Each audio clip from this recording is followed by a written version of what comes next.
Thank you, please. Thank you very much. Thank you. Thank you. Thank you all very much. Thank you. Thank you very much indeed. It's a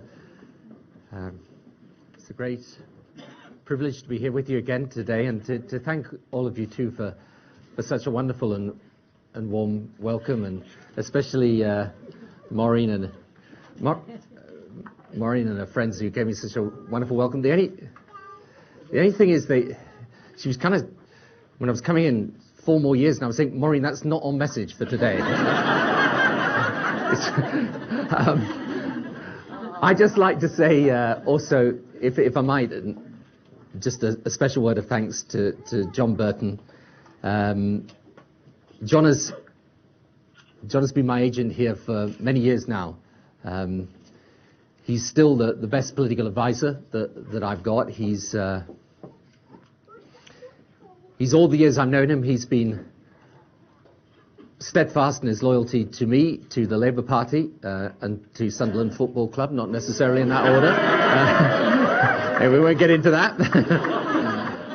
But you know, it's been my great good fortune at certain points in my life to meet exceptional people, and he is one very exceptional person. And also, if I may refer to another exceptional person, who's my wife, friend and partner, Cherie.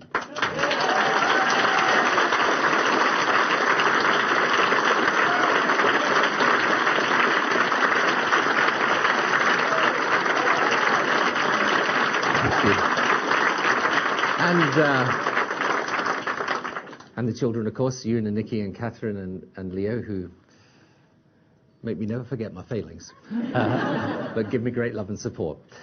So, I've come back here to Sedgefield, to my constituency, where my political journey began and where it's fitting that it should end. Today I announce my decision to stand down from the leadership of the Labour Party. The party will now select a new leader. On the 27th of June, I will tender my resignation from the office of Prime Minister to the Queen. I've been Prime Minister of this country for just over 10 years. In this job, in the world of today, I think that's long enough for me, but more especially for the country. And sometimes the only way you conquer the pull of power is to set it down. It's difficult in a way to know how to make this speech. There's obviously judgments to be made on my premiership, and in the end that is for you, the people, to make.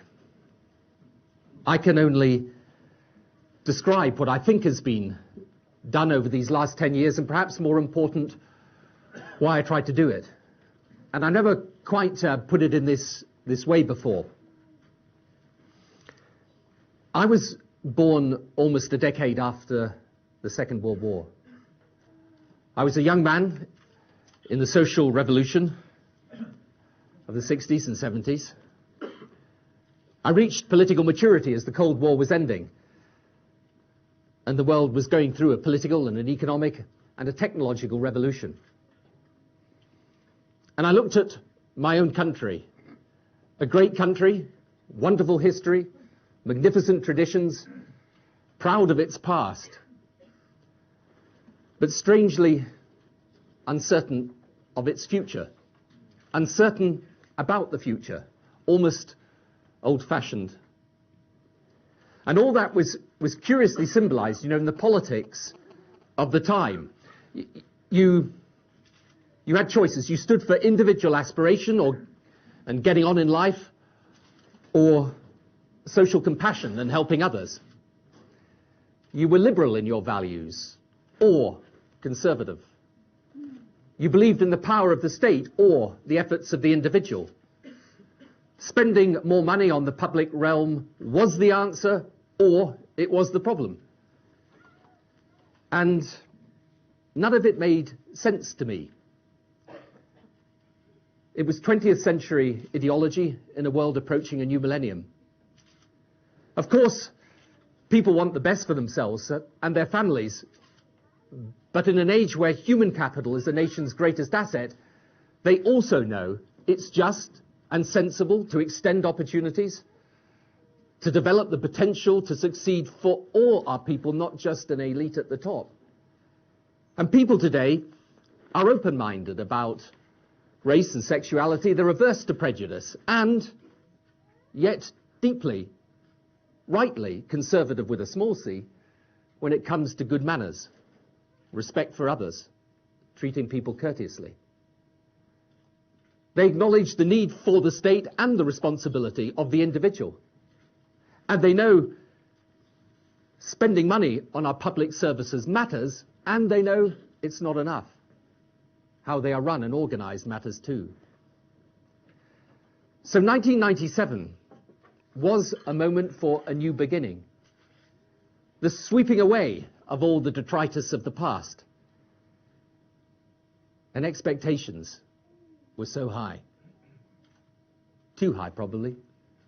Too high in a way for either of us. And now in 2007, you can easily point to the challenges or the things that are wrong or the grievances that fester. But go back to 1997. Think back. No, really, think back. Think about your own living standards then in May 1997 and now. Visit your local school, any of them round here or anywhere in modern Britain. Ask when you last had to wait a year or more on a hospital waiting list, or heard of pensioners freezing to death in the winter, unable to heat their homes. There is only one government since 1945 that can say all of the following: more jobs, fewer unemployed, better health and education results, lower crime and economic growth in every quarter. Only one government, this one.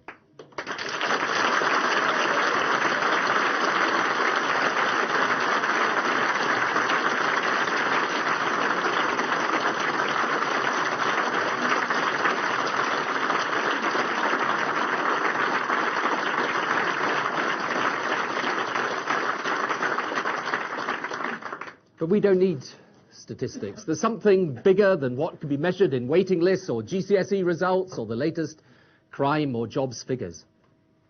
Look at the British economy, at ease with globalization. London, the world's financial centre. Visit our great cities in this country and compare them with 10 years ago. No country attracts overseas investment like we do. And think about the culture of Britain in the year 2007. I don't just mean our arts that are thriving, I mean our values. The minimum wage, paid holidays as a right, amongst the best maternity pay and leave today in Europe, equality for gay people. Or look at the debates that reverberate around the world today, the global movement to support Africa in its struggle against poverty, climate change, the fight against terrorism. Britain is not a follower today. Britain is a leader.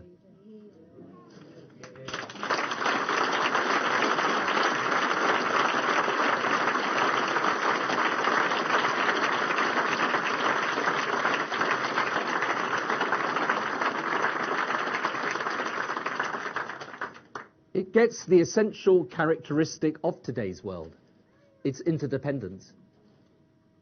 This is a country today that, for all its faults, for all the myriad of unresolved problems and fresh challenges, it is a country comfortable in the 21st century, at home in its own skin, able not just to be proud of its past, but also confident of its future. You know, I don't think Northern Ireland would have been changed unless Britain had changed, or the Olympics won if we were still the Britain of 1997.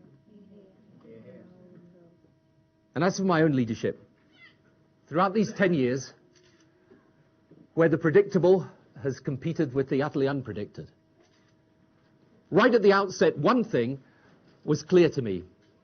Without the Labour Party allowing me to lead it, nothing could ever have been done. But I also knew my duty was to put the country first. That much was obvious to me when just under 13 years ago, I became Labour's leader. What I had to learn, however, as Prime Minister, was what putting the country first really meant. Decision-making is hard. You know, everyone always says in politics, listen to the people. And the trouble is you find they don't always agree. And when you're in opposition, you meet this group and they say, why can't you do this? And you say, it's a really good question, thank you. And they go away and say, it's great, you really listened. And then you meet that other group and they say, why can't you do that? And you say, it's a really good question, thank you. And they go away happy that you listened. In government, you have to give the answer. Not an answer, the answer. And in time, you realize that putting the country first doesn't mean doing the right thing according to conventional wisdom or the prevailing consensus or the latest snapshot of opinion. It means doing what you genuinely believe to be right. That your duty as Prime Minister is to act according to your conviction. And all of that can get contorted so that people think that you act according to some messianic zeal. Doubt, hesitation, reflection, consideration, reconsideration. These are all the good companions of proper decision making. But the ultimate obligation is to decide. And sometimes the decisions are accepted quite quickly. Bank of England independence was one which gave us our economic stability. Sometimes like tuition fees or trying to break up old monolithic public services. The changes are deeply controversial, hellish hard to do. But you can see you are moving with the grain of change around the world. And sometimes, like with Europe, where I believe Britain should keep its position strong, you know you're fighting opinion, but you're kind of content with doing so. And sometimes, as with the completely unexpected, you are alone with your own instinct. In Sierra Leone, and to stop ethnic cleansing in Kosovo, I took the decision to make our country one that intervened, that did not pass by or keep out of the thick of it. And then came the utterly unanticipated and dramatic September the 11th, 2001, and the death of 3,000 or more on the streets of New York. And I decided we should stand shoulder to shoulder with our oldest ally. And I did so out of belief. And so Afghanistan, and then Iraq. The latter bitterly controversial. And removing Saddam and his sons from power, as with removing the Taliban, was over with relative ease. But the blowback since, from global terrorism and those elements that support it, has been fierce and unrelenting and costly.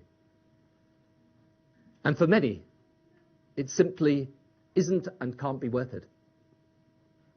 For me, I think we must see it through. They, the terrorists who threaten us here and around the world, will never give up if we give up. It is a test of will and of belief, and we can't fail it. So, some things I knew I would be dealing with.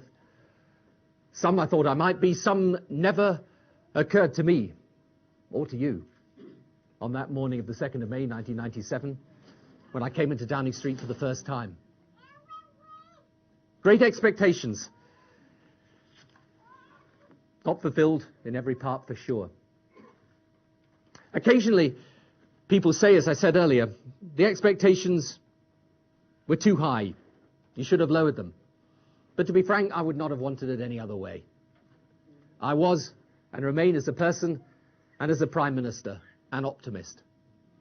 Politics may be the art of the possible, but at least in life, give the impossible a go.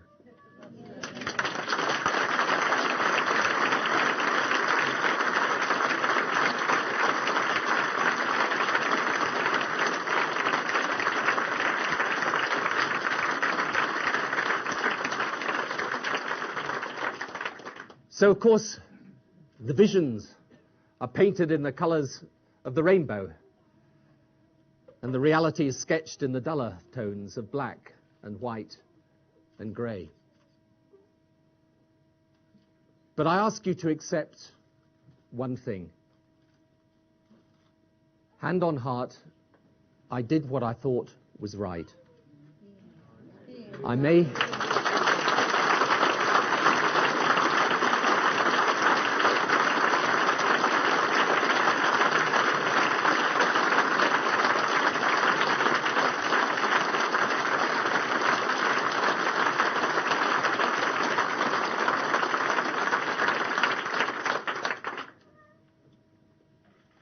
may have been wrong. That's your call. But believe one thing, if nothing else. I did what I thought was right for our country. And I came into office with high hopes for Britain's future. And you know, I leave it with even higher hopes for Britain's future.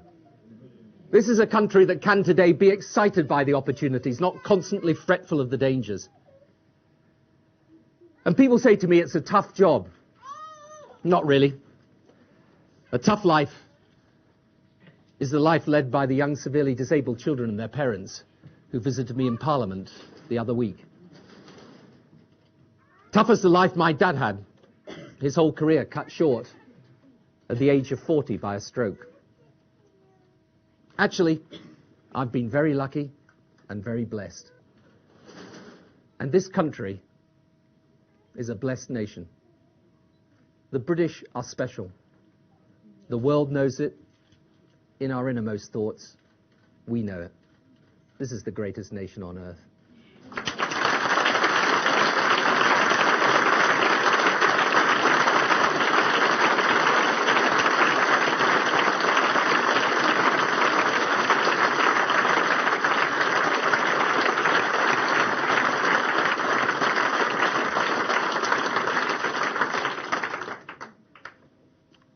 So it has been an honour to serve it.